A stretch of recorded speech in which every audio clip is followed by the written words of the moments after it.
Després de l'anunci del govern català de deixar de pagar un 25% de les factures que tenien compromeses amb les entitats socials del país fins l'any que ve, des de la setmana hem volgut parlar amb diferents representants del tercer sector del territori per veure com han rebut la notícia i comprovar quins efectes directes pot tenir la mesura. També hem intentat parlar amb representants de la Generalitat, però no ha estat possible, ja que han declinat fer cap declaració al respecte. El govern de la Generalitat ha decidit estalviar-se temporalment uns 50 milions d'euros, deixant d'abonar un 25% dels pagaments previstos a les entitats socials del país durant els 4 últims mesos de l'any. Qui treballa en sectors tan vulnerables com la infància, la discapacitat o la tercera edat no sap quan cobrarà els endarreriments. I mentrestant, les necessitats segueixen augmentant. Les entitats socials de les Terres de l'Ebre viuen aquesta situació amb molta preocupació. Moltes d'elles no entenen que recorri als impagaments al tercer sector quan hi ha problemes de liquiditat. Això de que les entitats socials siguem les que tenim sempre les de perdre, les de quan falten diners, això, pum, anem a les entitats socials que deixarem que aquests no tindran problema. La Fundació Mercè Pla, per exemple, atén unes 300 persones amb discapacitat intel·lectual de forma directa i unes 500 més a través del servei ambulatori. Segons les seues pròpies estimacions, un 80% del seu pressupost prové de la Generalitat. Nosaltres pensem que tenim aquí 140 treballadors.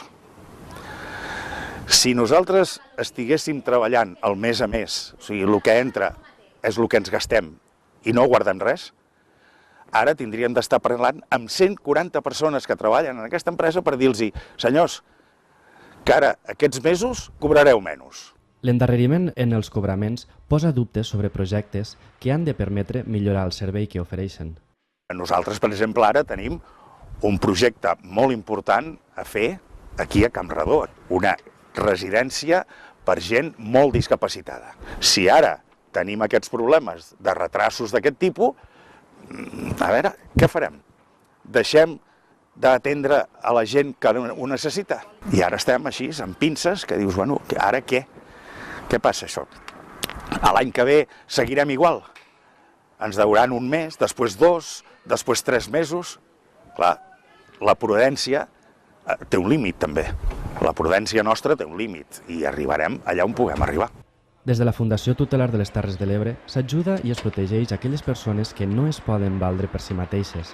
És un jutge qui dona la responsabilitat legal sobre aquestes persones a la Fundació i el seu pressupost depèn exclusivament de la Generalitat. Sí, totalment. Nosaltres som una entitat privada sense ànim de lucre, però que estem subvencionada pel Departament d'Acció Social i Ciutadania, de Benestar Social i Família. Per tant, si no rebem aquests ingressos d'aquí, nosaltres haurem de desaparèixer al final.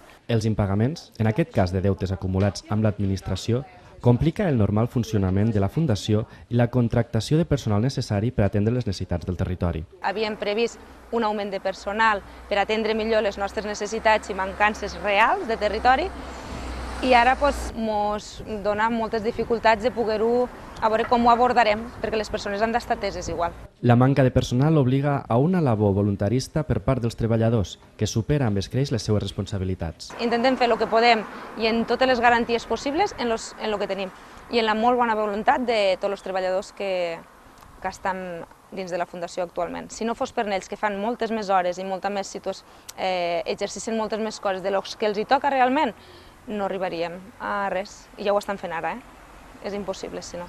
Cada vegada, més actors del tercer sector veuen més necessari un canvi de model per poder fer front a unes dificultats econòmiques que no sembla que hagin de desaparèixer. En aquests moments ens trobem en una situació d'una falta absoluta i total de recursos, els recursos han minvat i les necessitats continuen creixent ara i continuen creixent al futur. Jo crec que les entitats potser haurem de fer plantejaments de reconvertir-nos, de buscar aliances, de buscar ajuntar-te en algú per evitar que possiblement empreses alienes als nostres sectors que mai havien estat presents, però que si veuen que hi pot haver una certa visió de negoci entren tranquil·lament i com que plantegen fer-ho més barat de la manera com hem estat fent nosaltres fins ara, llavors ens quedaríem fora.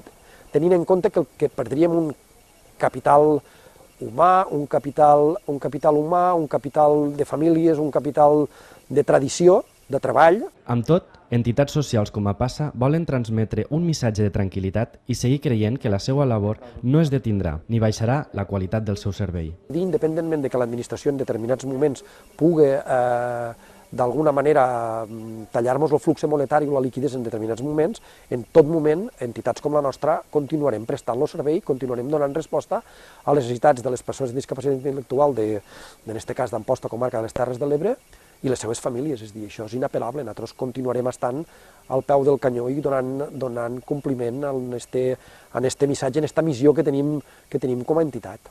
Cada vegada amb més dificultats per finançar-se, les entitats del tercer sector seguiran la seva croada per protegir els nostres veïns més desafavorits i esperem que l'administració els acompanyi en el seu camí.